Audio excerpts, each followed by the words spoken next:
Hello! May hawak ako ritong isang napakaliit na bagay. Pero alam nyo ba na kaya nitong maging isang higanteng puno? Isang buto lang. Ano kaya ang sikreto na tinatago nito? Tara, samahan nyo akong alamin. Naisip mo na ba? Paanong itong buto na kasing liit lang ng kuko mo, alam niya na dapat siyang maging isang mataas na puno ng nara at hindi halimbawa isang maliit na gumamela? Parang may magic, no? Pero hindi yan magic ah. May mas malalim at mas astig na dahilan. Ang sikreto nasa loob mismo ng bawat buto. Tingnan mo, bawat isa sa kanila may nakatagong special power. At yung power na yan galing mismo sa salita ng Diyos. Para bang binulungan niya ang bawat buto at sinabing, "Sige, lumaki ka at mamunga ka ng marami." Okay, so silipin natin ng mas malapitan yang kapangyarihang yan. Ito ang unang bahagi ng ating pag-uusap, ang lihim na kapangyarihan ng isang buto. Sabi sa Psalms, kapag nagsalita ang Diyos, nangyayari na agad. Boom! Walang sandali lang o teka muna. Ganon kalakas ang kanyang salita. At yan mismo ang magic na nasa loob ng bawat buto. Isang utos mula sa Diyos na lumago. So kahit hindi natin nakikita, may isang parang invisible power na laging kumikilos para tulungan yung buto. Yan ang pag-aalaga mismo ng Diyos. Alam mo yung kinakain nating kanin o prutas o kahit yung bulak para sa mga damit natin, lahat yan nagsimula sa isang buto na pinalago niya. Pero teka lang, ibig sabihin ba nun, upo na lang tayo at hihintayin na lang bumagsak yung mga mangga sa harap natin? Hindi rin pala. Ito pala ay isang partnership. Alamin natin kung ano ang parte natin at ano ang parte ng Diyos.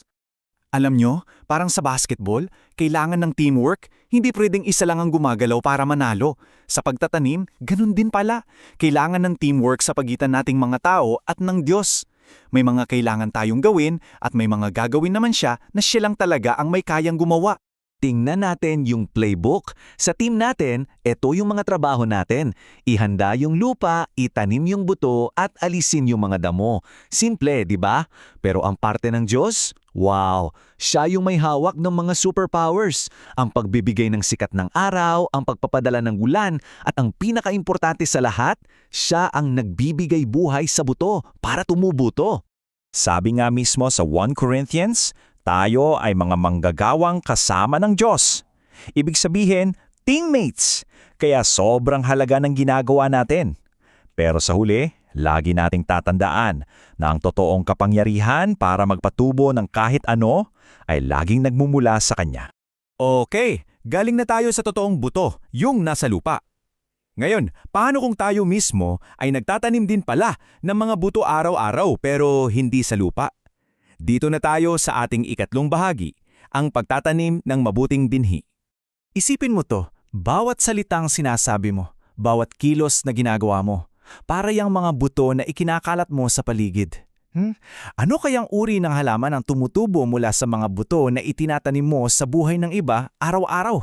Alam mo, may isang rule sa nature na hindi nagbabago. Tinatawag itong batas ng pag-aani. At napakasimple lang yan. Kung nagtanim ka ng buto ng mangga, aani ka ng mangga. Imposibleng umani ka ng saging. Ganun na ganun din sa buhay natin.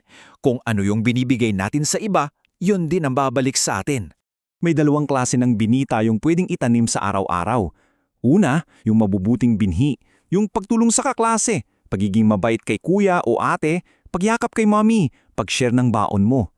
Pero meron ding masasamang binhi, yung pagiging madamot, pag-inis sa kapatid, o di kaya pagsisinungaling. Ang tanong, aling hardin ang gusto mong lumago sa buhay mo?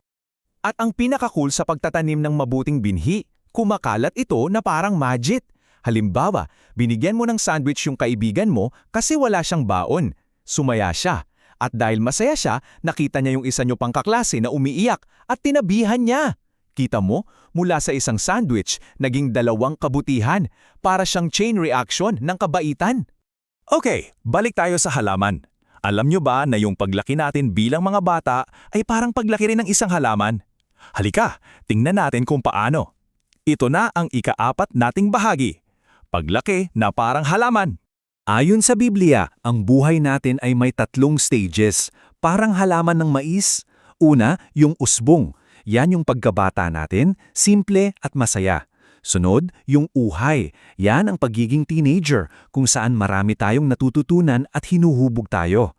At sa huli, yung hinog na butil. Yan yung pagiging adult, kung kailan handa na tayong mamunga para sa iba.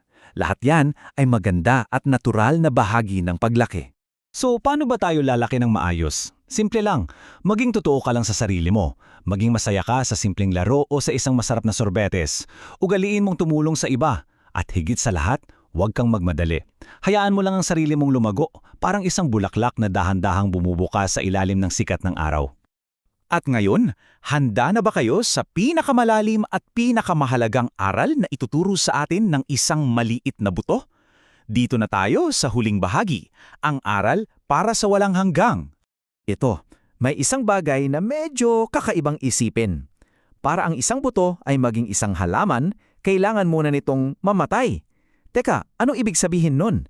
Ibig sabihin, kailangan itong ibaon sa lupa at mawala sa paningin. Kailangan nitong isuko yung pagiging buto niya para may bago at mas magandang buhay na tumubo. Mismong si Jesus na ang nagsabi nito. Kung ang isang buto raw ay mananatili lang sa isang garapon, buto lang siya magpakailanman, nag-iisa. Pero kapag namatay ito sa lupa, dadami pa ito at magbubunga ng marami. At sabi niya, hindi lang yan totoo para sa halaman, totoo rin yan para sa buhay natin. Ang tawag dito ay pagsasakripisyo sa sarili. Yun yung pagbibigay mo ng sarili mo para sa iba.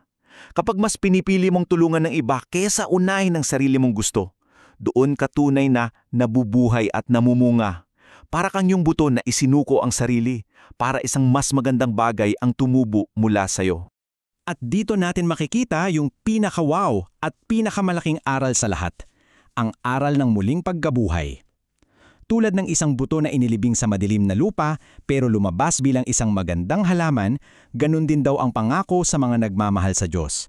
Balang araw, sila ay bubuhayin muli. Yan ang pinaka-ultimate at pinakamagandang ani na pwede nating hintayin. Kaya pagkatapos ng lahat ng napag-uusap natin, ang tanong ko sa iyo ay simple lang. Anong mabubuting binhi ang itatanim mo simula ngayon?